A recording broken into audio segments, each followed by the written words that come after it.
नमस्कार अधिवक्ता मित्रों। एक और इंसिडेंट हुआ अभी रिसेंटली। जोधपुर वाला इंसिडेंट तो आपने सुना ही होगा, जिसमें वकीलों ने एकता दिखाई और वहां के सीईओ एक पुलिस ऑफिसर को सस्पेंड कराया, क्योंकि वो बड़े बदतमीजी से और बड़े अजीब तरीके से अधिवक्ताओं से, एक जूनियर अधिवक्ता से, जूनियर एडवोकेट से बड़े बदतमीजी से बिहेव कर रहे थे। और ये इंसिडेंट बहुत लाइमलाइट में आया, बहुत ज़्यादा चकाचौंध में आया और सबको पता लग गया। बड़े बड़े सीनियर एडवोकेट्स ने इसमें पार्टिसिपेट किया और बहुत सारे लेटर लिखे। सुप्रीम कोर्ट से भी ऑर्डर्स गए, हाई कोर्ट में भी ऑर्डर गए, हाई कोर्ट के जजेस के पास भी एप्लीकेशंस गई और बड़े बड़े जितने भी पुलिस ऑफिसर्स थे या जो टॉप मोस्ट जो पुलिस ऑफिसर थे राजस्थान के, उनके पास लेटर गया और अल्टीमेटली एक्शन लिया गया।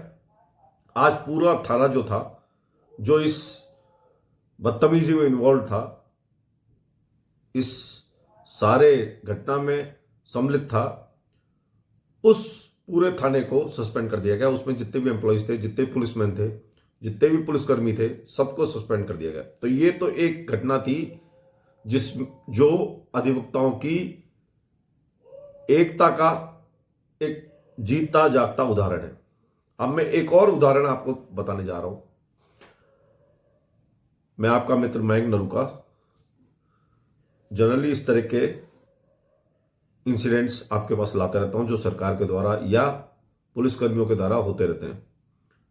दूसरा एक बहुत बड़ा इंसिडेंस हुआ, कल परसों की ही बात है।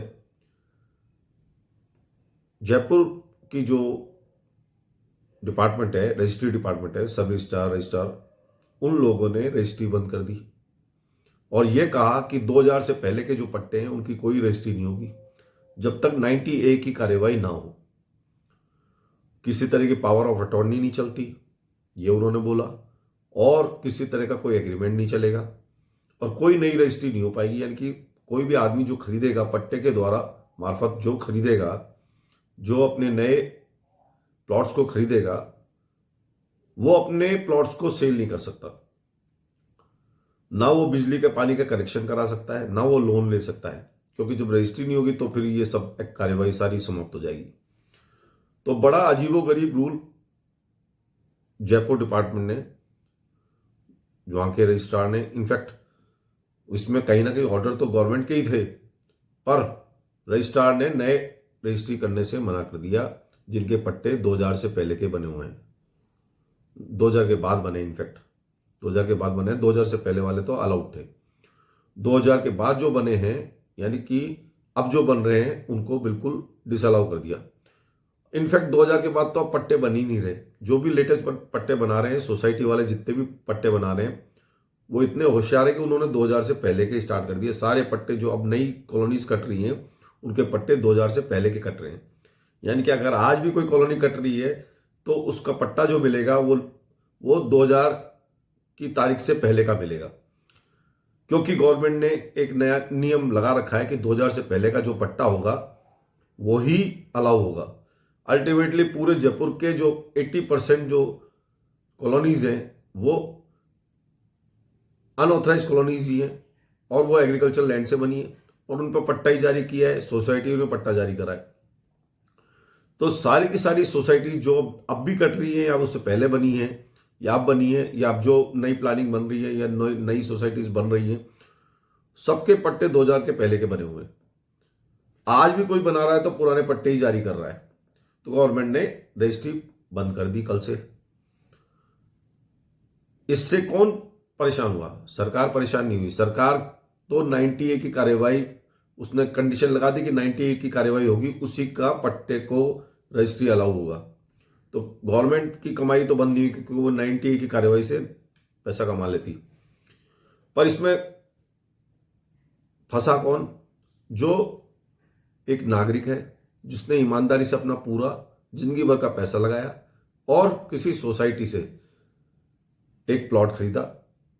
आप जानते हैं कि सोसाइटी से प्लॉट खरीदते तो अनऑथराइज कॉलोनीज में होती है, या वो एग्रीकल्चर लैंड होती है मैक्सिमम। तो एग्रीकल्चर लैंड जहां होगी वहां पर लोन नहीं मिलेगा। लोन नहीं मिलेगा तो आदमी बेचारा जिंदगी भर का पैसा जिंदगी भर की कमाई इन प्लॉट्स में लगा देता है। अब मान लो उसको बच्ची की शादी करनी है या बच्चे की शादी करनी है, तो उसको पैसे की जरूरत है और वो उस प्लॉट को बेचना चाहता है, क्योंकि वो रखता ही उस प्लॉट को इन्वेस्टमेंट पर्पज से है। तो जो वो इन्वेस्टमेंट पर्पज से रखता है, तो वो चाहता है कि उसका वो प्लॉट बिक जाए और पैसा आ जाए। प्लॉट तब बिकता है जब वो रजिस्ट्री के लायक होता है। गवर्नमेंट ने रजिस्ट्री रोक दी और उसमें कंडीशन लगा दी 90A की। तो अब मैं जो उदाहरण पेश करने जा रहा हूं वो है अधिवक्ताओं की एकता का।